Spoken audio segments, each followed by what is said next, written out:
and then the buyer brokerage agreement signed Oh my yesterday. goodness. Wait. That's big news. You got to tell us now. How'd that happen?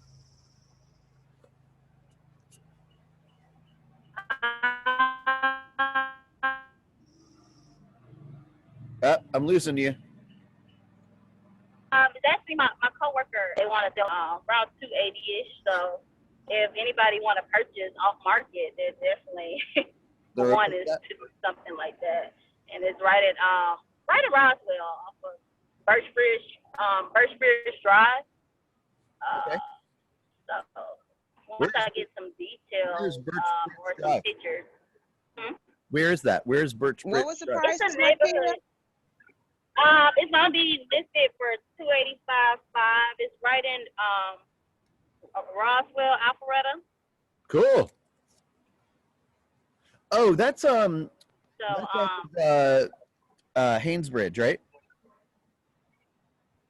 Yeah, off Haynesbridge, correct. Mm-hmm. So 285. I told him my office. Oh my gosh! I told them my office was in Roswell, and that was an awesome price. So I was like, I definitely probably would be able to help make that happen for you all. So if y'all have anybody that's looking, they just replaced the siding and did some things to the bathroom. So it's gonna be, it's definitely gonna be a steal. So I was like, we can do it off market just so they can, have something where they can, they're gonna do a buy as well too, that they already been pre-approved. So they want to go ahead and purchase as well too. So I'll keep you all posted. All right. Well, just remember that when I mean, I know you know this, but just for everyone else's benefit, is when you sell off market, the idea is that you should be so absolutely convinced that you are getting the best price and package from the from the public. Oh yeah, definitely. Right. So don't allow somebody to get a steal without telling the rest of the world about it. Otherwise, tell me. Maybe I'll buy it. Right. Right? Right. If you're gonna give it away, maybe I'll buy it. Mm-hmm. But go ahead and put. Right. I'm not the biggest fan of selling off market, although I bought my last 2 homes off market. I'm not a huge fan of selling off market because you don't get a chance to get any leads, right? What if you said we did something? The group was so hard to hear. The group says, okay. What if you did?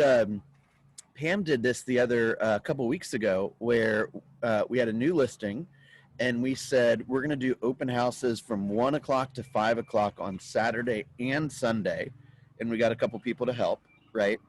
And we said it's open for open house showings, and those are the only times that we're going to make the home available for buyers, for buyer showings, like from the public, right?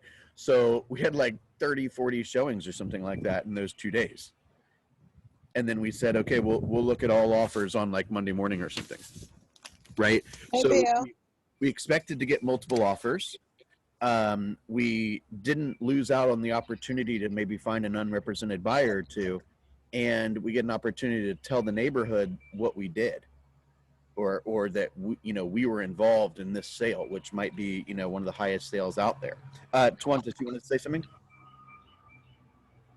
Yes, I was just you had mentioned about the off market part and the leads, and I was gonna, I love off market, and what I was gonna say as far as the leads, when she puts, I got a little different opinion about getting leads, because I think that if she puts her sign in the yard, she still can attract, like under contract sign, she can still attract leads through that way.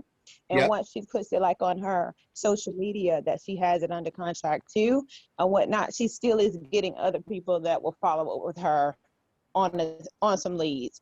It's not as many as, like, of course, if people just automatically expose it to FMLS, but even with the sign in the yard and going down the street, when people are going down looking for houses, they still see that in that neighborhood. So I just wanted to say that part. I hear that. And you get leads because they're calling. Right. Yeah. And Bill, what you said is exactly what I told them about the open house. I think their major thing is the fact that they're finding homes that that they love that they're missing out on the opportunity on, and they already been pre-approved. Yeah. So that was the only reason why they was like, well, if I got an off-market deal, I would be okay. Being that, you know, we think that it's priced, you know, to sell The high end. properly or whatever. But it wasn't the main goal. Like, I'm still scheduling pictures and everything, but if it came about, they weren't opposed to it because they want to try to, you know, get in a home or at least have a under contract so that we can possibly submit a contingency or so. You know, one other thing that I might even consider is doing something kind of the rent versus buy idea that we've talked about before, right? So you can go to, you know, apartment complexes within a couple of miles of that location and find people that are paying a similar amount to what they would pay to finance that house, right? So you could go to Kathy and say, hey, run the numbers for me with, you know, $3,300 worth of annual taxes and whatever for the HOA fees. And somebody was going to buy this home for $280. How much would it cost, right? Let's just say, for example, that number is $1,700, right? So then you could go to somewhere that's renting a place for $1,800, $1,900, $2,000 a month and say, hey, you could live here, right? And you could have more space for less money. Do you want to learn more? Right? So the only thing I would caution you on is make sure that you get a chance to tell the world that you have this relationship, right? Tell as many people as you possibly can and use it for, I don't want to call it a carrot, but it kind of is a carrot. It's like, hey, I got a listing. Come talk to me, right? And that will initiate a lot of hopefully new relationships as well. Great job. And a buyer brokerage agreement. We're padding the stats for first quarter, aren't we, Markia? I like that. Okay. Who else? Yes. And the name of the neighborhood is Berkshire Manor. Yep. Gosh, I remember back in the day, those places were going for like $140. Should have bought it then. Wow. No wonder 3/4 of the world or the U.S.'s wealth is tied up in real estate, right? Okay, who else has some good news? Anybody? I want you guys to know, since we got a little bit of a... Go ahead, Swantis. I am grateful. My sister is in her first competition this weekend for bodybuilding, and me and my kids are going to be going to Orlando for the weekend. Awesome. I'm very grateful for that. Awesome. Enjoy. That is really cool. Enjoy. I want you guys to know we got a little small group today, so I'll let you in on a big secret. Candace and I are working behind the scenes to make this program even better. Okay, so probably within the next 1 to 2 weeks, we're going to be kind of leaking out some extra cool stuff for you guys, and I just want you to know that we are constantly evaluating the deliverables of other programs, and doing our research and making sure that we're equipping you with as many tools and resources that we have to share, so that you guys can have big, awesome real estate lives and big, awesome non-real estate lives. Make sense? I see that big smile. Sorry, I'm in a spot where it's really, really cold, yet the sun is messing with my screen. So I apologize. You guys, I appreciate you hanging in there with me. Okay, so today... It's cold here too. It's like 38 degrees. I'm up in Clayton, Georgia, up in the like north Georgia mountains right now. At a cabin for like a week. Nice. Hey, Bill. Yes, sir. Clayton, Georgia is where I was for 7 years.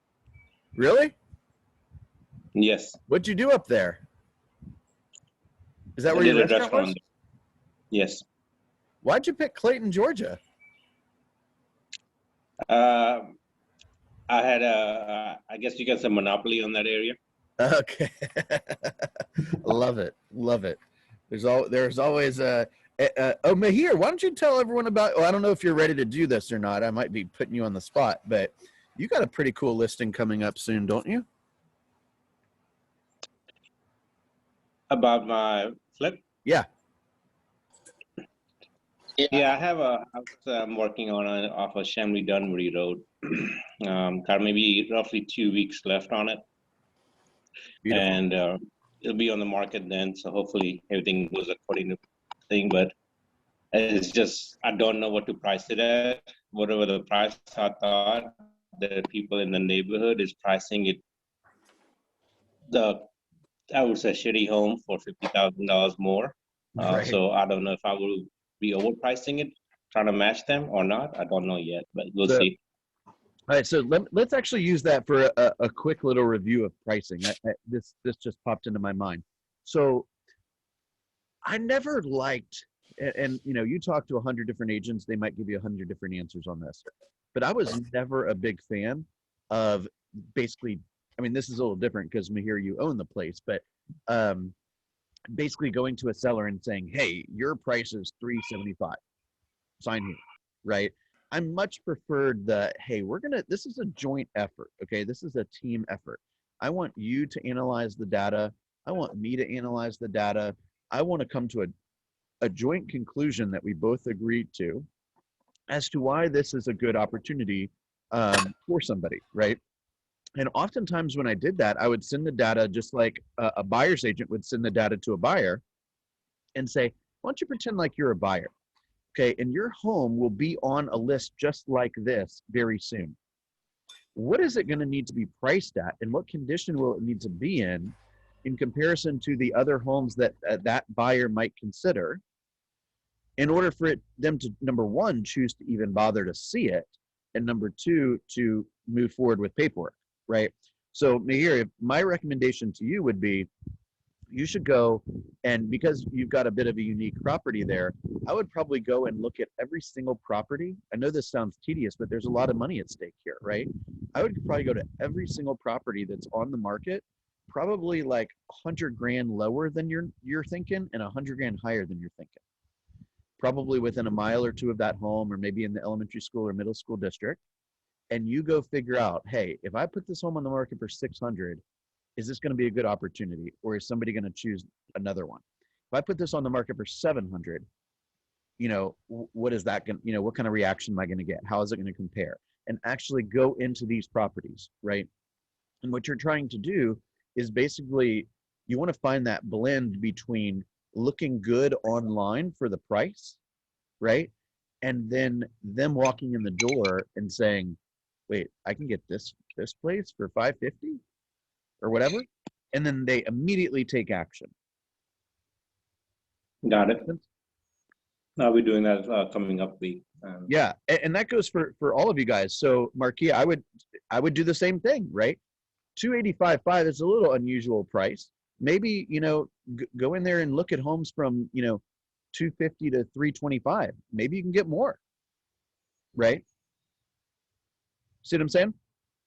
Candace, do you want to comment on that? I know you've priced plenty of properties in the past. Yeah, I think that's an excellent strategy. And I think sometimes when you're working with sellers, to take them on a little trip so that they can see what the other properties look like is also valuable. Oh, so I love that idea, Bill. I've done that before too, where you walk in. Can I send one of you all over the CMAs that I've prepared? Yeah, of course. Okay, I did two. One just for the neighborhood, and yeah, I'll send it to the both of you all. Yeah, you might get two different answers.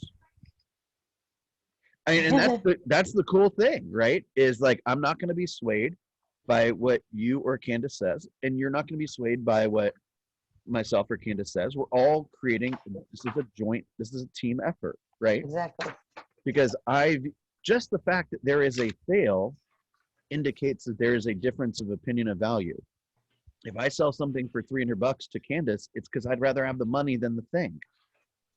And she'd rather have the thing than the money, right? So just the fact that there's a transaction in general indicates that there's a difference of opinion of value. And these are some concepts that you might even consider talking to your client about, right? And helping them understand the way you think about the economics of a transaction and the economics of the marketing process. Make sense? Okay, let's move on for a second. I think that I have a video to share. Maybe I'll just pop it in the announcements page here shortly because my screen brightness is all messed up right now.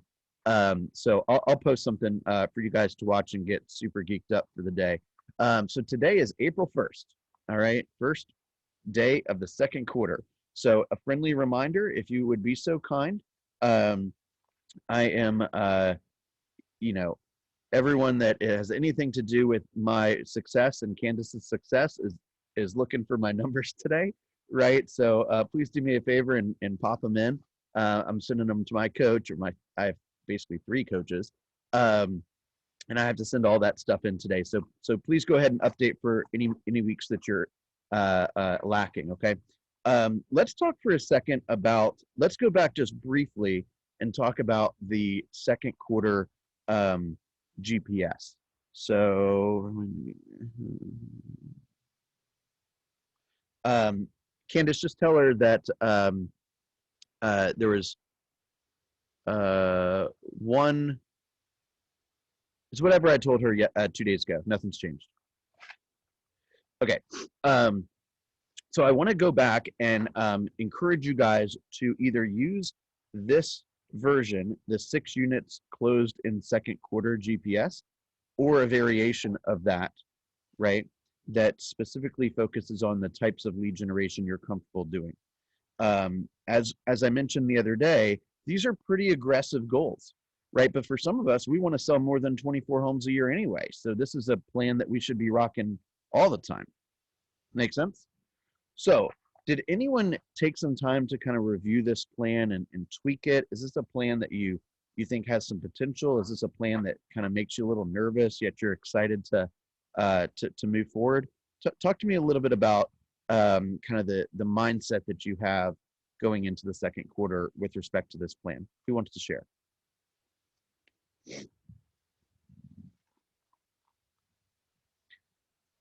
How about everyone make a commitment in the second quarter to just talk like 3 times a week in these sessions? Not every day, just like 3 times a week. I'll say something. As you know, I'm listening to the one thing as I drive into work every morning. And this morning he was talking about how does your calendar reflect a $50,000 business, or does your calendar reflect a $100,000 business, or does your calendar reflect $1 million business?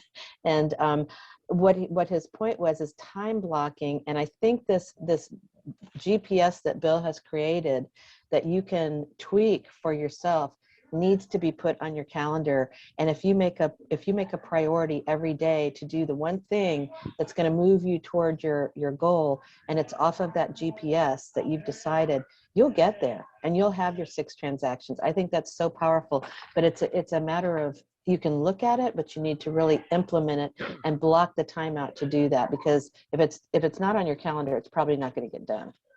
That's so right. That's my soapbox. Hi. That's right. And by the way, like, we can have a very simple measure of like a successful day, right? And this kind of goes to our topic today, is what is a successful day?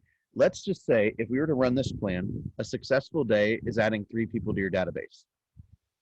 And if you happen to need to only talk to 3 people to add 3 people to the database, great. But if you have to talk to 80 people to add 3 people to the database, that's the commitment. You see what I'm saying? So you can say to yourself towards the end of the day, hey, am I on track? Did I do Did I do what my business requires to grow at the pace that it needs to grow, so that I can earn what I need to earn, so I can do what I feel like doing? Does that make sense? Okay, what are you guys hearing? Very, very quiet today. Good morning, everybody. Good morning, Corey. I always can count on you to be on video and to speak. I appreciate that. You're welcome. Well, you didn't say thank you. I meant, I don't know. Yes, I'm happy to contribute. So I did tweak the GPS. I will say I do feel overwhelmed by it sometimes. And all of the systems, because I'm not a person who naturally uses or implements these types of systems. Yet I am open and trying to, adopt them. And so there's some discomfort there. And so I acknowledge that. Yet I also work to overcome it. So, so what I'm trying to do is to review what I have written on the GPS as well as my 411 frequently. And that helps me. And then I do put it on my calendar, at least some of the things. And then if I fail, if there's something it just becomes all too overwhelming, what I'm doing too is just thinking, okay, if I have to focus on one thing, it's going to be lead gen. And so that's, going to be my default is lead generation. And then taking that to, database and pipeline and, everything that leads to. So that's just kind of the way I'm doing it. So, one sec. Okay, so I actually was thinking, can I challenge you a tiny bit on that, Corey? Of course. Okay, so many of us have experience working for other people, right? We've been an employee in the past in some capacity. Is that fair? Yeah. Okay. Yeah. So what if you just thought about this task list and these projects that have to get executed on and these things that have to happen day in and day out? What if you just thought about that as your job description that was given to you by your supervisor or whatever you want to call it, right? So yeah, we have to play a lot of mind tricks on ourselves as an entrepreneur, right? But what if every day, the first 5 or 10 minutes of the day, you said, now as the CEO of this real estate sales organization that has this goal and this goal and this goal, that's trying to create this type of lifestyle and this type of income and provide this to the community, I believe that these are the most important tasks that my worker bee has to do today, that my sales organization has to do today. And you lay it all out, and that could include, okay, make a social media post, spend a few minutes researching the market, go add 3 people to the database, tend to your pipeline, learn something new about technology. And then you say to yourself, well, where's my worker bee? And you say, well, hell, I think I'm the worker bee. And then you just go work. So I think I would argue with you a little bit on that, Corey, because we've all had to take some form of instruction before with the expectation that the work gets done. We're just not necessarily used to creating that list ourselves. You see what I'm saying? Sometimes we forget that we own the place too. Yeah. Oh yeah. So I mean, what do you say? What are you challenging me on specifically? I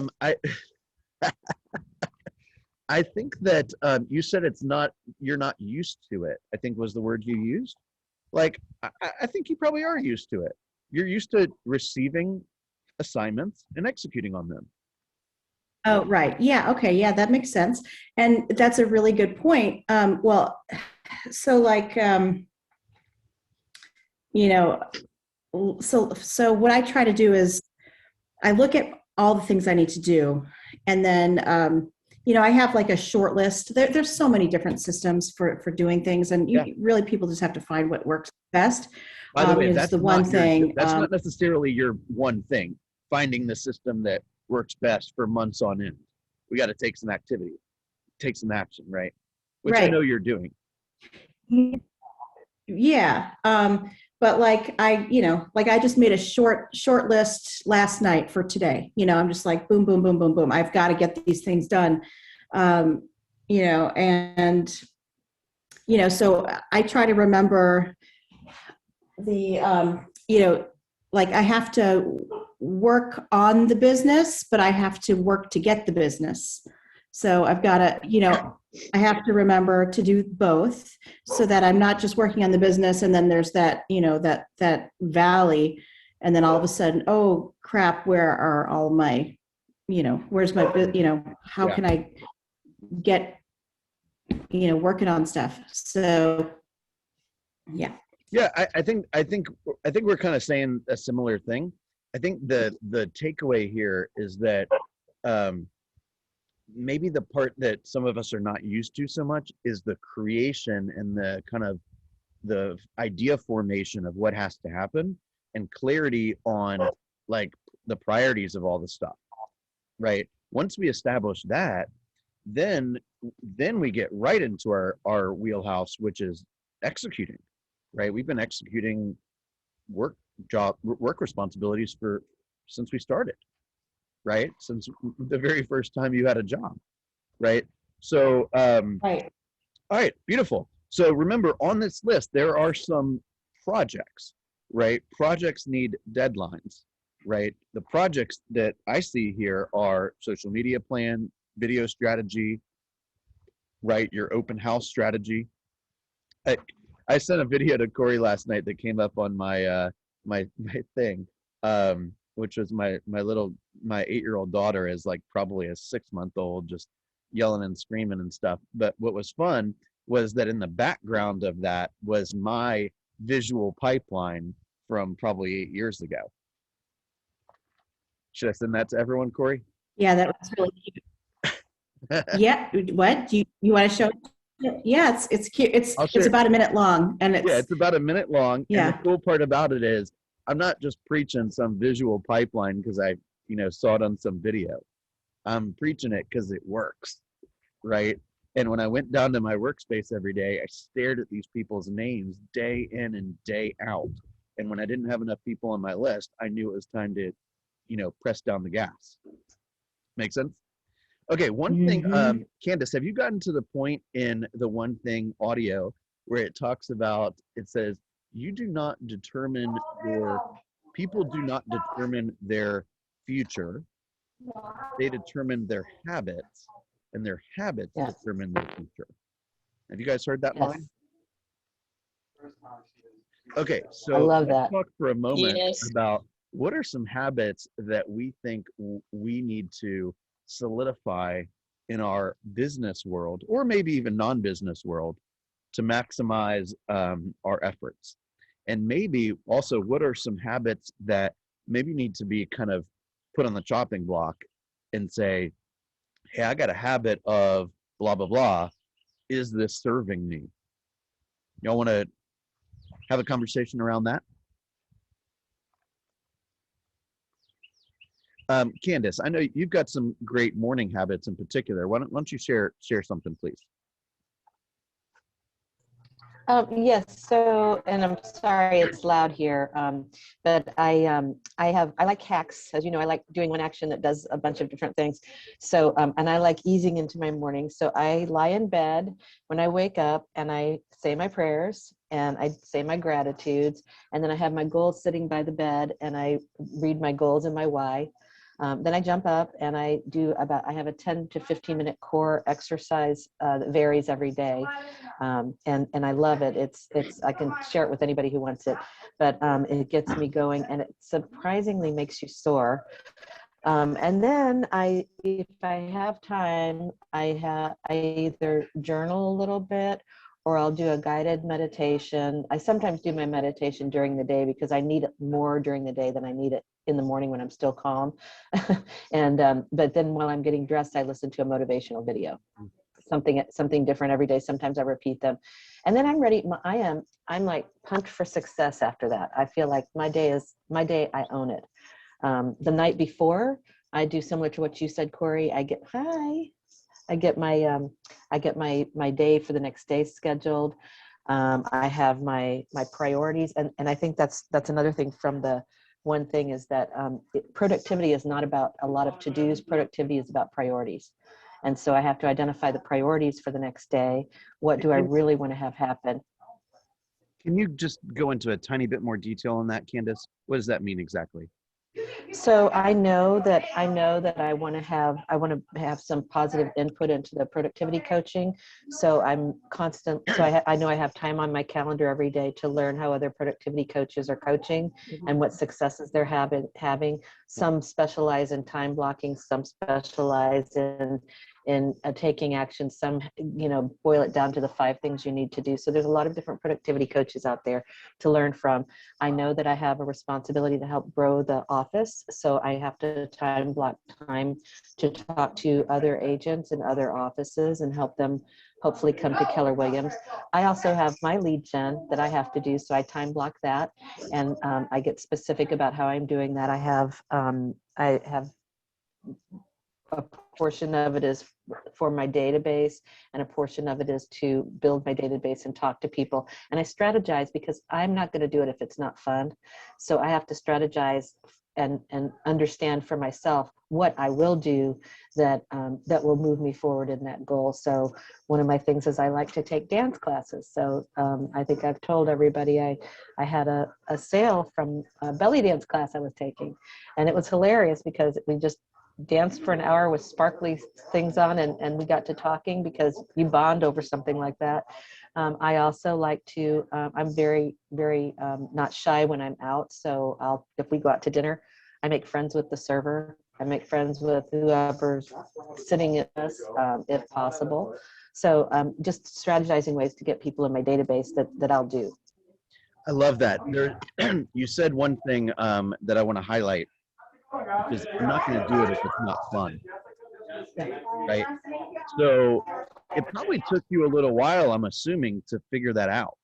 I know that seems like a pretty obvious comment, but you probably, I'm assuming this, you probably struggled with a bunch of stuff that maybe you would say isn't all that fun, thinking that like you had to do it that way or whatever. And then you just realized, hey, there's enough opportunity out there for me to find a way to have fun while doing it and be massively successful. Exactly. So if you were to go and look at, the hundreds and hundreds and hundreds of ways to get into relationship with other humans who all need a place to live, don't do the ones you don't have fun doing. Do the ones you have fun doing, right? If you don't like open houses, don't do them. If you don't like door knocking, don't do it, right? But you do have to do something so you can get into a relationship with others, right? I love the comment. I love that line, right? We do not determine our futures. We determine our habits, and our habits determine our futures, right? So do you have a habit? And honestly, sometimes I do have a habit of opening my eyes and reaching for my telephone. And I just know that that doesn't serve me, right? So I'm constantly trying to figure out, how can I make an adjustment around that? Make sense? They actually,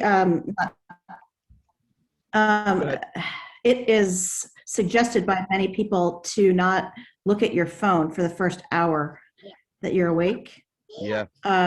Because of the way your brain operates, like when there are these different states. There's, delta, alpha, what's the other one? Somebody else know? Help me out. Gamma. Anyway, it's Omega. Your brain, like for example, like when you're falling asleep and when you're waking up, you are more receptive, and so like what you're thinking about before you sleep is going to impact you overnight and into the next day. So if you're thinking and worrying about all these things and like, oh, how am I going to do this? You're probably not going to have a good night's sleep or a good day the next day. If you go to sleep and you're thinking about what you're thankful for, what's going well in your life, thinking maybe you've got a problem that you don't know how to fix, or there's something you're concerned about, but you can just say, I'm so grateful that I'm going to figure out the solution to this. Yep. And maybe in your sleep you'll figure it out. Maybe it'll come to you in the shower the next day. It'll probably come to you when you're not trying to think about it. There's actually a science behind why your brain is more receptive to ideas when you're in the shower. Mm-hmm. Yeah. I think I learned that from the book that call it the shower moment. Yeah. What? I think I read that from the book that you suggested. The Limitless. Yeah. Okay, let's have some fun. Let's do something really quickly. I'm gonna put everyone on the spot. Okay, one of the pieces of this GPS. Hopefully, you guys are comfortable with this. Is to let me say one more thing, and then I'm gonna finish with this. If you do not have a script practice partner, and I want you to find one for the second quarter. Okay, just trust me. Give it a shot and try it. I don't care if it's 30 seconds a day. Just try it. Okay. So if you do not have a script practice partner, I want you to post in the group, I'd like a script practice partner at this day, at this time. Okay.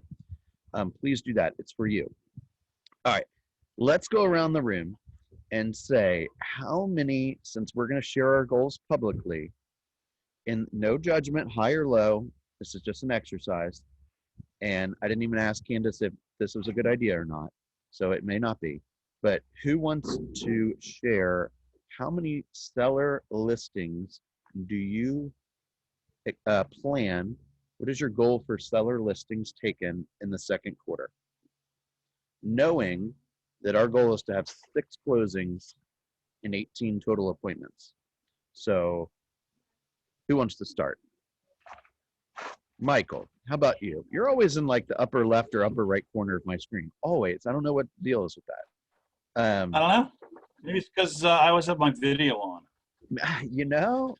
I've got 6. Then, if that's the case, then no one will want to turn on their video because I'll call on them. I've got 6 on my list. That's what I'm planning on doing. We're taking 6 listings between now and July 1. Man, that is awesome.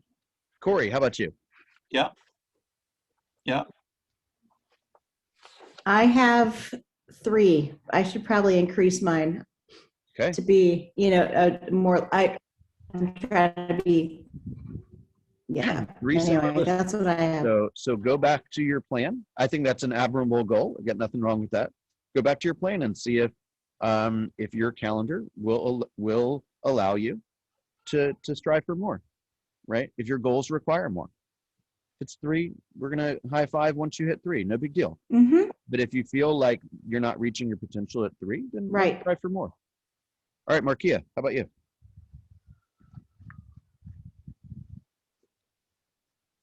Looks like she's You're on mute. Mary, how about you, Mary? All right, this was fun for a second. My goal is 6. My goal, it took me a minute to unmute. Sorry. My goal is 6 at least. And I've been marketing like crazy. I've sent out, in the last 2 weeks, over 150 mailers, including some were handwritten, some were a design that I made and then printed off. Yep. But that will be followed up as soon as they hit their house. That will be followed up with a lot of door knocking. Love it. So my plan is at least 6.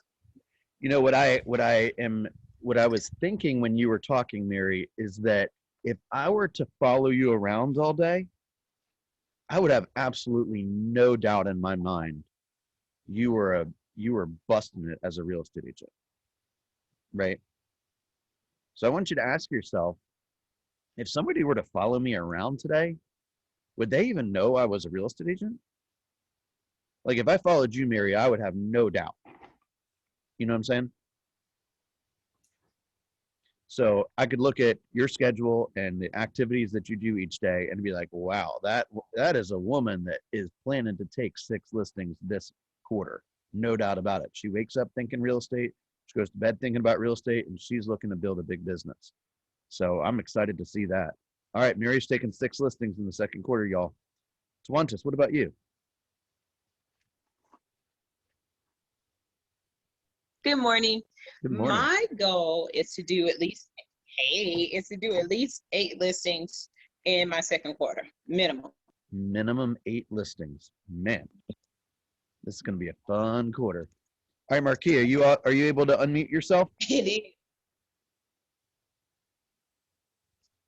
Mary, Yes. you want to share? Mary Porter, do you want to share?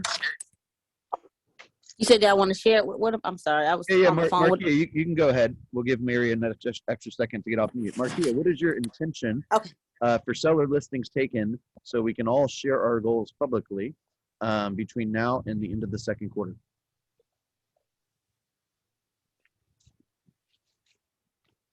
Yeah, I lost you now. Okay, Mary, Porter, and Marquia, would you like to share before we close out, or not today? Give you an extra second to run your numbers and to make sure you announce the appropriate number. 1, 2, 3. All right, we'll share tomorrow. All right, guys. Well, maybe it's only appropriate if I share my stuff. Is that fair? Should I share mine? Yep. I didn't actually expect to do this today, so I'm a little on the spot. So as of today, we have 80 people in the program. I've got 2 goals that are coming to mind. Number 1 is I want 100 people in the program by the end of the second quarter. The more important goal is that I want to create, let me think about this for a second. I want to create 10 cappers in the second quarter. Okay. 10 people who have not capped previously will cap by the end of the second quarter. So if you want to be one of those 10 people, minimum or more, right? I want you to connect with Candace or myself and make sure that you have the mindset, the plan, the resources, the database, all the stuff that's got to go into the plan. I want to make sure you are crystal clear on that. Okay? Nothing would make me, I don't give a damn how big this program is if people aren't selling homes. Okay? So we're going to be at 100 people and the minimum of 10 cappers. Does everyone like that plan? Sounds good. All right, I can play along. Y'all have a wonderful day. Oh, let me do a little housekeeping on the schedule.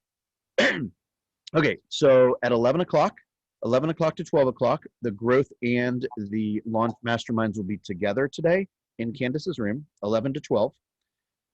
If you want to celebrate or you want to, share some of your struggles, that's a great forum to do it and get help from Candace and your other peers. From 12:30 to 1:30, also in Candace's room, is going to be the master contracts session.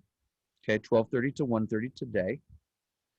And there's Candace, is there anything else I'm trying to remember? No, I don't think for today. And I'm going to focus in that. Class on listing contracts, on the documents you need for listings, Okay, because that's going to be a little sneak preview for what's coming up. All right. Candace and I are brainstorming behind the scenes for those that popped on a little late. We're gonna create some contests. We're gonna give away some stuff, and we're gonna help you guys build your businesses big, so you can make big contributions to your family and those around you. Okay. Have a wonderful day. Thanks, Bill. Thanks, Candace.